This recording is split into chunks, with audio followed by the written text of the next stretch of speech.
오늘 읽은 본문 말씀은 2018년도 올해 하나님께서 우리 성도들에게 주신 말씀입니다. 이 말씀을 받는 과정에 대해서는 저번에 영신 예배 때 설명을 드리고 또 깊은 의미에 대해서는 여러분들에게 설명을 드리지 못했습니다.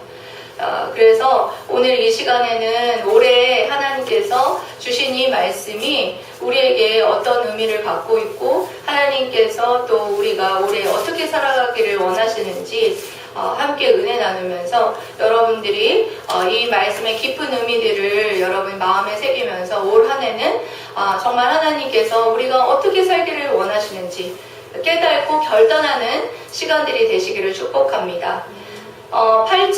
로마서 8장 전체의 말씀은 사실은 성도라면 하나님의 법과 죄의 법, 이 두 가지의 법이 두 마음이 싸우는 그런 상태에서 이 투쟁 관계와 갈등 관계에 있어서 정말 괴로워할 수밖에 없다는 거죠. 그래서 나는 마음으로는 하나님의 법을 따르고 싶고 한데 나의 옛 자아는 계속해서 죄의 법을 따라가는 거예요. 그것에 대한 투쟁 관계, 갈등 관계에 있어서 사도 바울은 굉장히 괴로워하고 비참해했어요. 여러분들도 하나님의 사람이라면 그런 영적인 투쟁 가운데 살아보았을 것입니다. 그래서 사도 바울은 이것에 대해서 굉장히 괴로웠어요. 율법의 정죄와 저주 아래서 자신은 이제 사함을 받고 하나님과의 화목한 관계가 되었다라고 생각을 하고 구원을 받았다라고 생각을 하는데 여전히 계속해서 그 율법의 정죄와 저주 아래 있는 것처럼 자신은 계속해서 죄의 법을 따라가고 있는 거예요. 그렇다면 만약에 예수 그리스도의 십자가의 사역이 예수 그리스도께서 십자가에 죽으시고 부활하심이 나의 이 삶의 이런 투쟁에 있어서 삶의 철저한 이 투쟁에 있어서 아무런 영향력을 미치지 못한다면 내가 정말 주님 다시 오실 때까지 계속해서 이런 삶을 살아가야 한다는 거예요. 그래서 사도 바울은 하나님의 그 십자가의 죽으심과 부활하심이 단순히 칭의와 구원에 밖에 미치지 못하느냐 그것에 대해서 고민을 하게 된 거예요.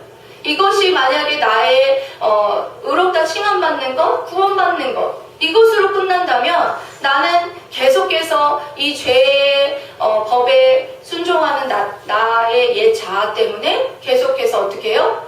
계속해서 율법의 정죄 가운데 계속해서 그런 괴로움 가운데 그런 삶을 살아가는 자기 자신을 바라보게 된다는 거예요. 그래서 이것이 이런 위대한 구원의 사역이 나의 철저한 지금의 현실의 삶에 영향을 미치지 못한다면 그건 아무것도 아니다라는 생각이 들었다는 거죠. 그래서 이 구속의 범위가 예수 그리스도의 구속의 범위가 우리의 구원받은 백성의 삶에까지 영향을 미친다라는 사실에 대해서 사도 바울은 말하고 싶었던 것입니다. 그래서 계속해서 이 구원받은 백성이라면 하나님의 법과 이 죄의 법이 계속해서 투쟁과 갈등 가운데 살아가는데 어떤 마음이 들겠어요? 비참하겠죠. 난 왜 여전히 구원받았는데 이렇게밖에 살 수가 없을까? 이런 비참한 마음이 들 거예요.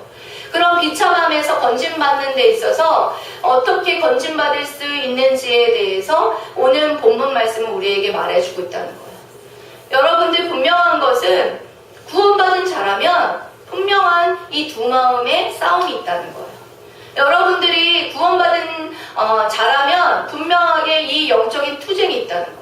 하나님의 법을 따르고 싶은 나의 구원받은 자와 그리고 또 죄의 법을 따르고 여전히 죄의 법을 따르고 있는 옛 자아 이 두 마음이 여러분들이 항상 싸우고 있는 것을 여러분 봅니다.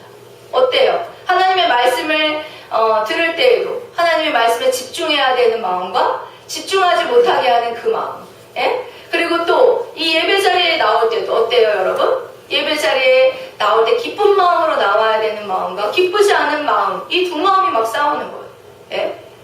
여러분들 일상생활에서 보면 이 두 마음이 여러분들이 생각하고 감지하지 못했을 뿐이지 이 마음이 끊임없이 여러분 싸우고 그런 투쟁 가운데 자기 자신이 나는 너무 비참하고 공고한 사람이구나. 사도 바울이 오죽했으면 그런 고백을 했겠습니까? 오라 나는 공고한 사람이로다. 이 사망의 몸에서 누가 나를 건져내랴. 이런 탄식도 했다는 거예요. 그래서 이 깊은 탄식 가운데에서 건진받을 수 있는 비결에 대해서 오늘 본문 말씀은 말씀을 해주고 있다는 거예요. 그래서 오늘 말씀을 잘 들어야 되겠죠, 여러분? 여러분들이 그런 두 마음의 그런 싸움 가운데, 영적 투쟁 가운데 승리하는 그 비결을 하나님은 이렇게 가르쳐주고 계세요. 첫 번째로는 이 말씀을 통해서 우리는 빚진 자라는 사실을 깨달아야 된다는 거죠. 뭐라고요? 빚진 자. 예, 우리는 빚진 자라는 사실을 기억해야 된다라고 말하고 있습니다. 8장 12절 말씀 읽어보세요. 그러므로 형제들아, 시작. 그러나 형제들아 우리가 빚진 자로 돼 육신에게서 정죄로 살 것이 아니니라. 아멘. 그렇습니다. 우리가 빚진 자로 돼라고 말합니다. 빚진 자라는 것은 채무자라는 뜻이에요. 채무자. 채무자라는 건 뭐예요? 빚을 갚을 의무가 있는 사람이 채무자죠. 그러니까 우리는 빚진 자라는 거예요. 예, 누구에게 빚진 자냐? 육신에게 져서. 여기서는 져서라는 말이 로스트, 실패했다, 그런 뜻이 아니에요. 여기서는 육신에게가 아니라 라는 뜻이에요. 육신에게 빚을 진 게 아니라 누구에게 빚을 졌습니까? 영에게, 하나님에게 빚을 졌다는 거죠. 우리가 왜 하나님에게 빚을 졌습니까? 여러분? 예, 삼위일체 하나님에게 우리는 모두 다 빚진 자라는 거예요. 삼위일체 하나님께서 우리의 구원에 있어서 어떤 일을 하셨습니까? 성부 하나님께서는 우리의 구원을 이루시기 위해서 구원의 모든 계획을 이루시고 하나님의 그 놀라운 사랑으로서 독생자 아들 예수 그리스도를 보내주셨어요. 자신의 아들을 보내주시는 그 놀라운 사랑을 베풀었어요. 그래서 하나님의 사랑이 빚져 있어요. 우리는 예수 그리스도께 빚진 자예요. 또 우리는 예수 그리스도께서 생명을 버리셔서 어떻게 하셨습니까? 우리를 살리셨죠. 그렇기 때문에 우리는 예수 그리스도께 빚진 자예요. 그리고 우리는 또 누구에게 빚진 자예요? 성령 하나님께 빚진 자예요. 죄와 사망의 법에 우리는 사로잡혀 있던 우리들을 생명의 성령의 법으로 우리를 살리셨어요. 그렇기 때문에 삼위일체 하나님이 우리를 구원하셨기 때문에 우리는 구원의 빚진 자라는 거예요. 복음의 빚진 자, 구원의 빚진 자. 그렇기 때문에 누구에게 우리는 계속해서 그 빚을 갚아나갈 의무를 갖고 있는 것입니까? 삼위일체 하나님께 우리는 빚진 자이기 때문에 삼위일체 하나님 앞에 빚을 갚아나갈 의무가 있다라는 거예요. 그렇기 때문에 육신에게가 아니라 하나님에게 빚진 자이기 때문에 우리는 육신대로 살 것이 아니니라. 육신의 정욕대로 자신이 뜻하는 대로 정말 욕심대로 그렇게 살아갈 것이 아니라 하나님의 뜻에 순종하며 살아가는 것이 빚진 자의 삶이다. 여러분들 어떻습니까? 수십억의 빚을 탕감받으면 어때요? 수십억의 빚을 탕감받으면 어때요? 말해보세요. 좋기만 해요? 너무 감사하죠. 기뻐 뛰죠. 여러분에게 60억의 빚이 있는데 누가 그것을 탕감해줬다고 생각해보세요. 어때요? 막 기뻐 뛰어 춤을 출 거예요. 그쵸? 그거보다 더한 빚을 여러분 탕감받으신 분들입니다. 여러분들. 여기 앉은 여러분 모두가. 그렇다면 정말 그 빚의 수십억의 빚보다 더한 그 생명의 빚을 여러분들 탕감받고 여러분들 생명을 얻은 자인데 여러분들 어떻습니까? 기쁘죠. 그래서 이제 남은 삶은 어떻겠습니까? 그 수십억을 탕감해준 사람을 위해서 살겠죠. 너무너무 감사하고 고맙고 그 은혜에 감사하고 그 사랑에 감사해서 뭐라도 해주고 싶고 뭐라도 감사의 표현을 해주고 싶고 그 사람을 위해서 목숨을 바치라고 해도 바치고 싶을 거예요. 그런 거예요, 여러분. 여러분들이 진정으로 하나님 앞에 빚진 자라는 인식을 여러분들이 하고 있다면 분명하게 하나님 앞에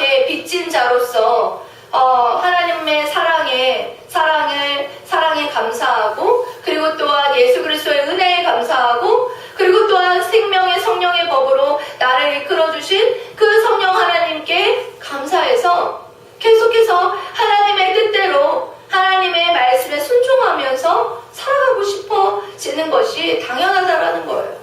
여러분에게 내가 하나님의 빚진 자라는 인식이 없기 때문에 여러분들이 계속해서 그와 같이 살아가고 있다라는 생각을 분명히 깨달으시고, 이제 2018년 올 한 해에는 나는 하나님께 빚진 자로다, 이 생각을 분명하게 인식하시고 하나님 앞에 계속해서 사랑의 빚, 이 복음의 빚, 이 구원의 빚, 이 은혜의 빚을 계속해서 갚고 감사하며 갚아나가는 그 삶을 살아가는 저와 여러분이 되시기를 주님의 이름으로 사랑하고 축복합니다. 아멘. 그리고 두 번째로는 하나님께서 우리에게 오늘 말씀을 통해서 영으로서 몸의 행실을 죽여야 합니다 라고 말합니다. 뭐라고요? 영으로서 몸의 행실을 죽여야 합니다. 네, 영으로서 몸의 행실을 죽여야 합니다. 살고 죽는 방법에 대해서 우리에게 말씀하시죠. 여러분들 유명한 이 말 아시죠? To be or not to be. 사느냐 죽느냐. 그것이 문제로다. 예? 어떻게 해야 죽고 어떻게 해야 사느냐, 그것에 대해서 말해주고 있다는 거예요. 어떻게 하면 죽고 어떻게 하면 산다고 말합니까? 13절 말씀이죠. 너희가 육신대로 살면 반드시 죽을 것이로되. 13절이라고 했는데요. 영으로서 몸의 행실을 죽이면 산다.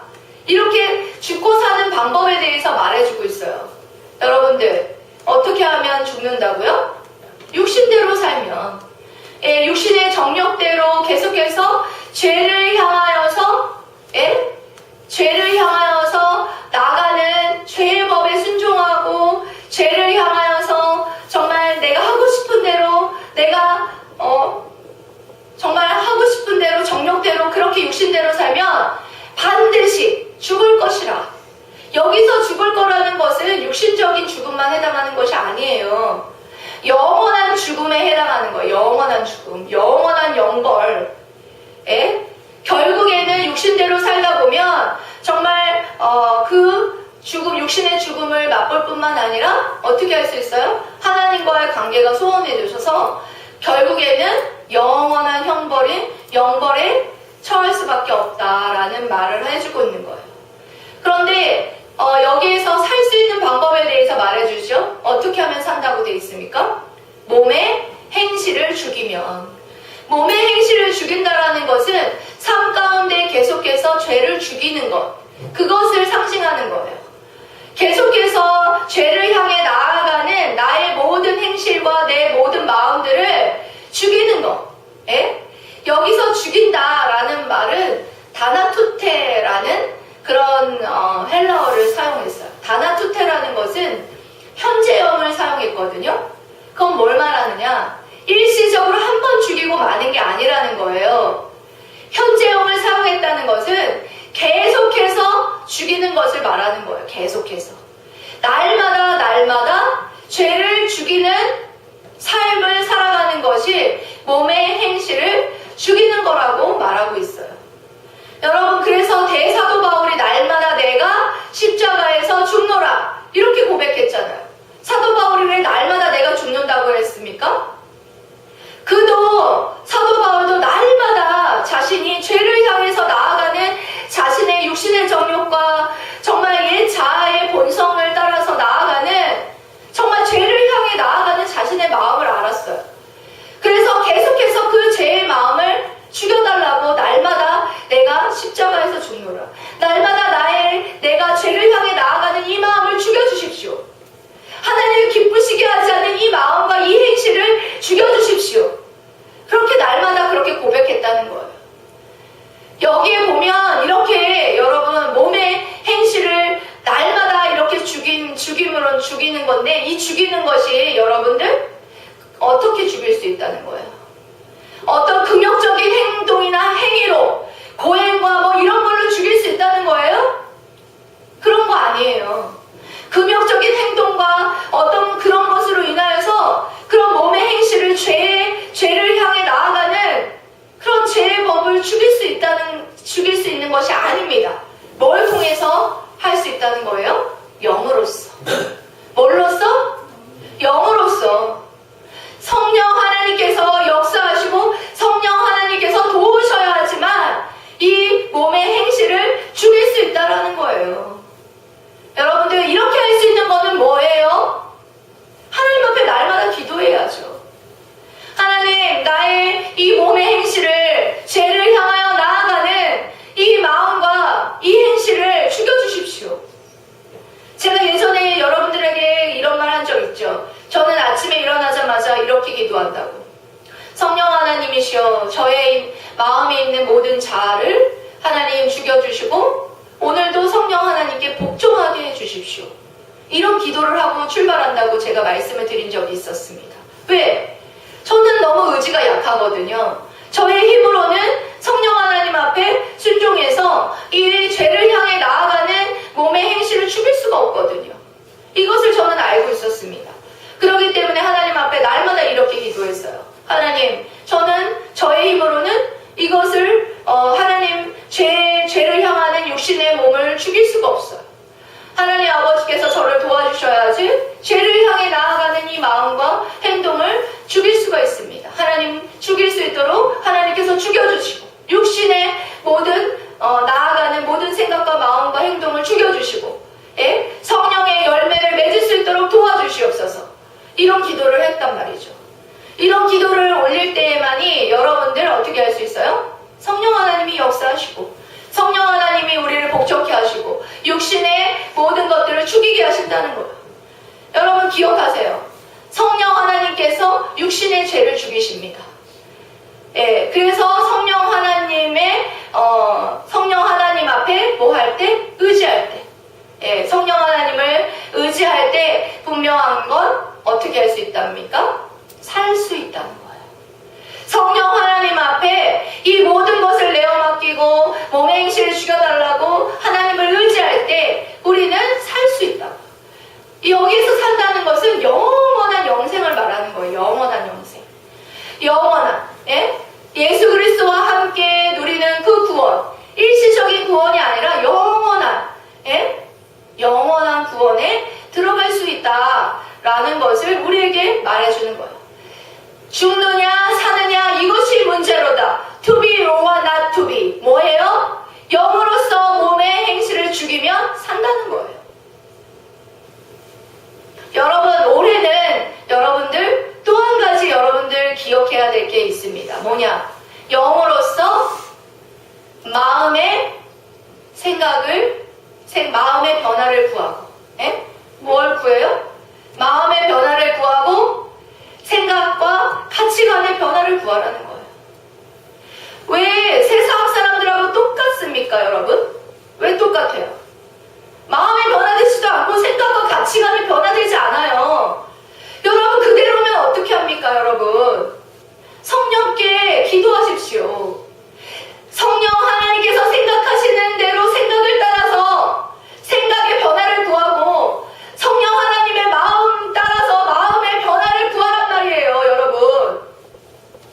그대로 똑같이 살아가면 여러분 세상 사람하고 별반 다를 게 뭐 있어요? 여러분들의 가치관의 기준이 뭡니까? 여러분들의 생활의 신조가 뭐예요? 하나님의 말씀이 기준이 돼야죠. 하나님의 말씀이 이렇게 말씀하셨으면 내 생각은 하나님 말씀이 이렇게 하는 걸 기뻐하시는구나. 순종해야죠. 왜 똑같이 살아가십니까? 세상 사람들하고 똑같이 살아가라고 여러분들을 구원하신 줄 아십니까? 아니에요.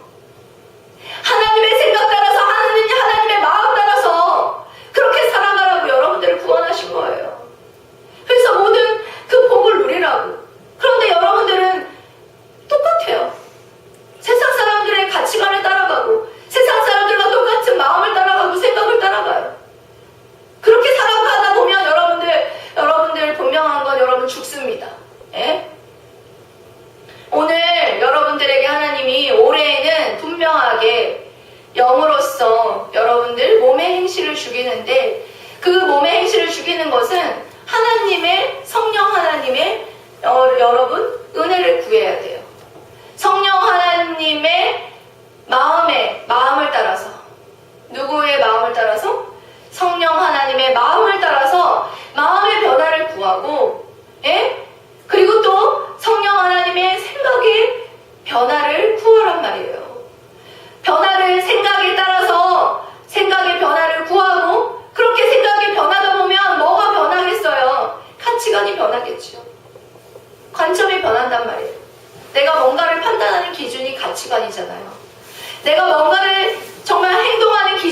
가치관이잖아요. 그 가치관의 기준이 변해야죠. 하나님의 사람이라면서 똑같이, 예? 세상 사람하고 똑같이 그렇게 살아가면 여러분들 하나님의 자녀라고 말할 수 있겠습니까? 분명한 건 이렇게 육신대로 살면 반드시 죽을 것이고 성령 하나님 앞에 몸의 행실을 죽이면 반드시 영생할 거다라는 말씀을 해주는 것입니다.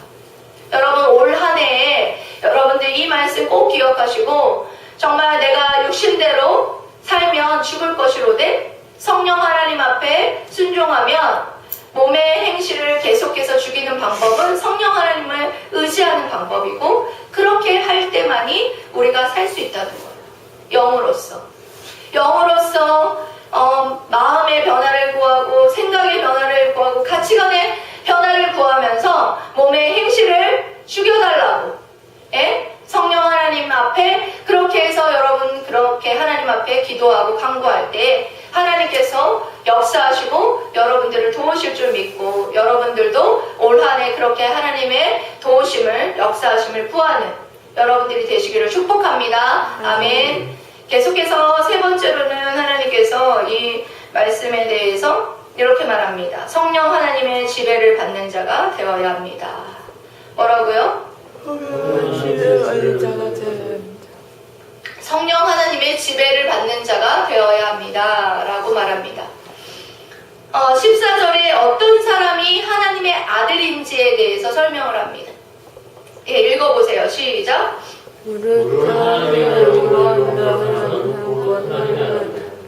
네, 하나님의 아들이라 지칭받는 우리들은 뭐냐? 하나님의 영으로 인도함을 받는 자들이 바로 하나님의 아들이라 일컬음을 받을 것이다 라고 말하는 거예요.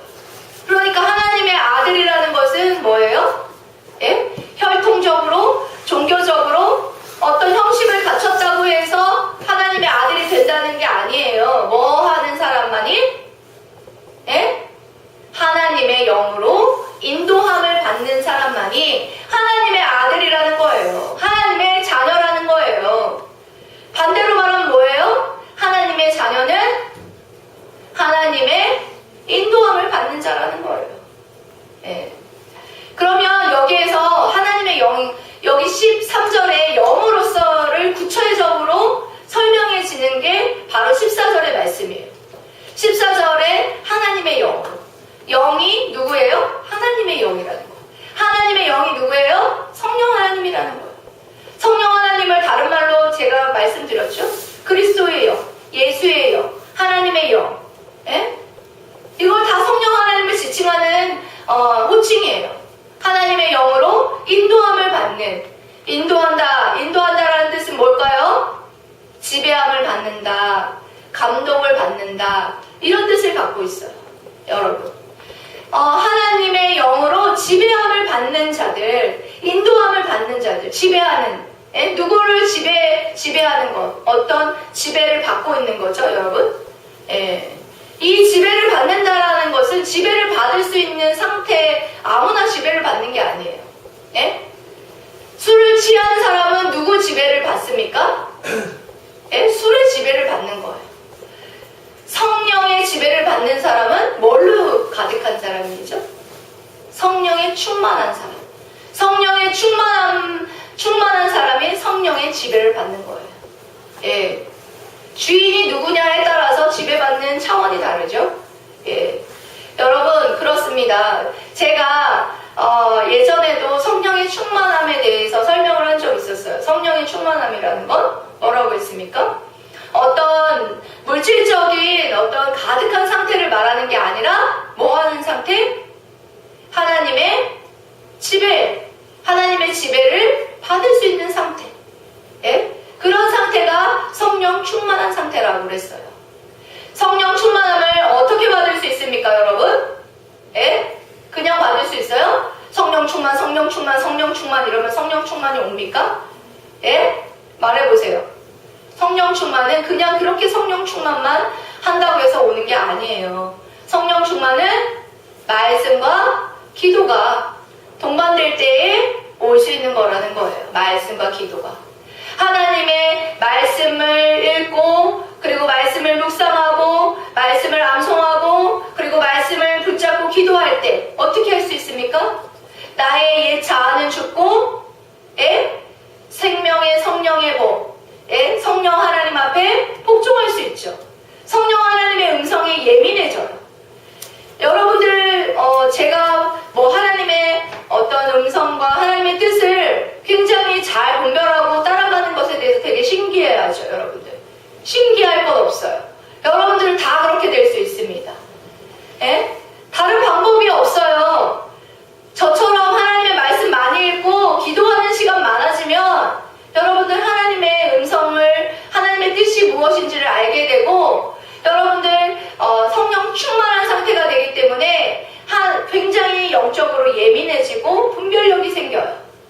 이게 하나님의 뜻인지 하나님의 뜻이 아닌지 이런 분별력이 생긴단 말이에요. 여러분들 하나님께서 성령 하나님께서 사용하시는 도구가 뭐기 때문이에요? 말씀이에요. 성령 하나님께서 우리를 인도하시는 도구가 말씀이에요. 말씀과 사랑으로 인도하시는데 그것을 분별할 수 있는 것은 하나님의 말씀을 많이 읽고 묵상하고 그리고 또한 기도 자리에 나와서 하나님의 뜻을 묻는 거예요. 예전에 제가 이렇게 성령교회 사역을 하려고 가는데 하나님께서 뜬금스럽게 가는데 저 건너편에 있는 저 옷집에 들어가라는 거예요. 여러분들 그러면은 여러분들 어떻겠습니까? 성령으로 충만해 있지 않으면 어떻겠어요? 무시하겠죠. 성령 하나님의 음성을 무시하겠죠. 내가 편한 대로 하겠죠. 나는 그냥 직진해서 가는 게 그리고 또한 사역이 있으니까 시간에 늦으면 안 되니까 가야죠. 그게 바른 거죠. 그런데 성령 하나님 앞에 예민하니까 어때요? 순종합니다. 왜? 하나님이 기뻐하시는 거니까요. 복음 전하라고 그러는데 하나님의 뜻은 여러분 정해져 있어요. 복음 전하는 거, 하나님의 뜻에 순종하는 거, 말씀에 순종하는 거 이런 음성을 여러분들에게 주시면 순종하는 거예요. 그래서 가서 복음을 전했을 때 정말 놀라운 일이 있었죠. 그래서 그분이 그 복음의 말씀을 듣고 깜짝 놀라서 그분과 손잡고 기도하는데 막 전기가 막 220볼트에 감전된 것 같이 찌릿찌릿 하면서 막 기도하고 뜨겁게 막 기도하고 그분도 눈물을 흘리면서 세례된 교회 다녔었는데 예배 자리를 못 나가고 있었답니다. 그래서 복음을 전하게 하셨어요. 그래서 놀라운 하나님의 방법으로 인도하심을 받았습니다. 여러분 이런 거예요. 인도하심을 받을 수 있는 상태가 되는 건 성령이 충만한 상태에 돼 있을 때만이 여러분들 하나님의 인도하심과 그리고 성령의 지배를 받을 수 있다는 사실이에요. 여러분 그렇기 때문에 여러분들이 성령의 인도하심을 받을 수 있는 상태가 되기 위해서는 성령의 충만함을 구하고 또 성령의 충만함을 인도하심을 받기 위해서는 하나님의 말씀과 기도로 여러분들이 올 한 해 살아가셔야 되고 여러분들 여기에 또 뭐라고 말씀하십니까? 하나님의 영으로 인도함을 받는 사람은 하나님의 아들이라. 그렇게 인도함을 받는 자들은 하나님의 자녀인데 하나님의 자녀에게는 특권과 의무가 있다라는 말씀도 그 이후에 본문 말씀에서 하고 있어요. 여러분들에게 부모가 다 있지요? 여러분들이 부모가 있는데 부모에게 어때요? 자녀로서 부모가 있는 여러분들 자녀로서 어때요? 여러분 특권을 누리고 자녀로서 누릴 수 있는 특권이 있고 또 뭐가 있습니까? 의무가 있다는 거예요. 여러분들 부모에게 뭐 사달라고 이런 말 편안하게 할 수 있는 게 왜 그래요? 부모니까. 내가 자녀니까. 부모에게 나 뭐 사줘, 뭐 먹고 싶어. 편안하게 막 얘기하잖아요. 그죠? 왜 얘기해요? 다른 부모에게 막 얘기해요? 안 하잖아요. 그리고 그 부모에게 있는 재산이 어때요? 자식에게 상속되죠. 부모에게 만약에 빚이 있다면 어때요? 졸지 마세요. 부모에게 빚이 있다면 어때요? 빚도 상속됩니다. 빚과 재산 모두가 상속된다는 사실이에요. 이와 같이 그리스도의 자녀로서 누리는 특권이 있고 그리고 또한 의무가 우리에게 동시에 있다는 사실에 대해서 대해서 말씀하십니다. 17절 말씀 읽어보세요. 시작. 하나님은 또한 상속자고 하나님의 상속자요 그리스도와 함께한 상속자니 우리가 그와 함께 영광을 받기 위하여 고난도 함께 받아야 할 것입니다. 아멘. 그렇습니다. 우리가 하나님을 아빠, 아버지라고 부르면서 뭐 할 수 있습니까? 하나님 앞에 기도할 수 있어요. 그런 특권을 가지고 있어요. 자녀된 자로서 그런 특권을 가지고 있고, 그리고 또 우리에게 의무가 있어요. 어떤 의무가 있느냐? 그리스도와 함께 상속받을 그런 의무가 있어요. 그리스도와 함께 영광을 받기 위해서는 뭐도 함께 상속받는다? 고난도 함께 받아야 할 것이니. 많은 사람들이 그리스도의 영광스러움에는 참여하고 싶어해요. 그리스도께서 장차 주님의 재림의 때 주님이 재림하셔서 우리가 그리스도와 같이 그런 영광스러움에 참여하고 우리가 그리스도의 영광스러운 모습과 같이 변합니다. 예?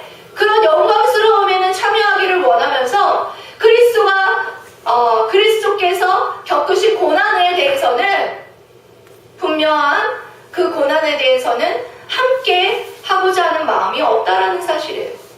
많은 크리스찬들이 그래요. 제가 동기 목사와 통화하면서 자기가 함께했던 선교단체를 그만뒀다고 했습니다. 그 선교단체를 왜 그만뒀느냐? 대표가 그만두는 일이 있습니까? 없죠.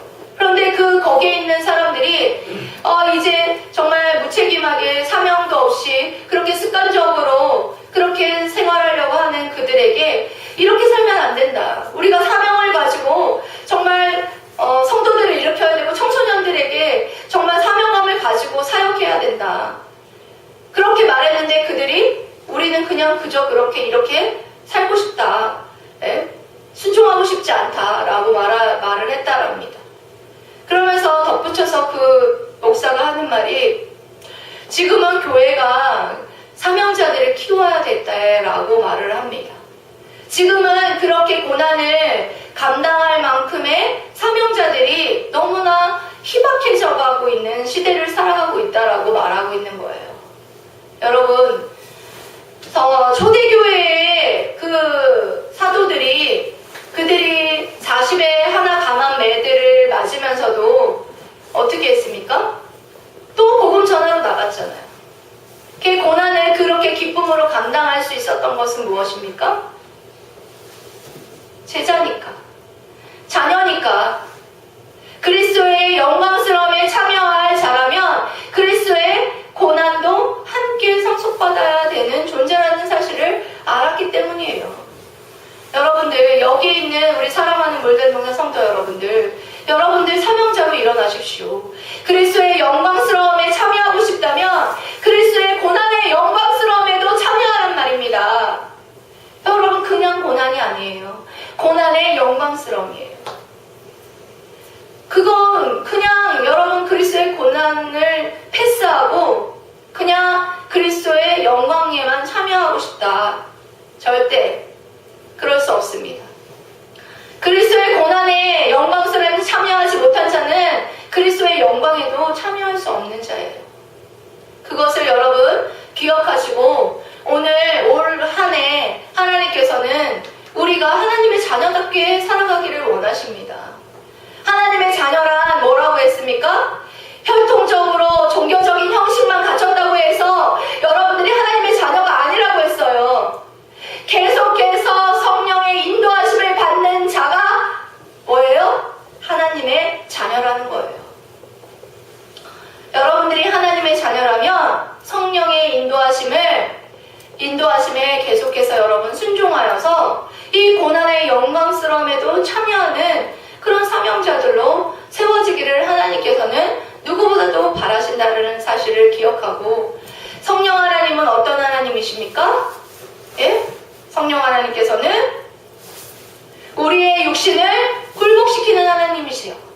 그리고 성령 하나님은 우리의 양자됨을 보증하시는 하나님이세요.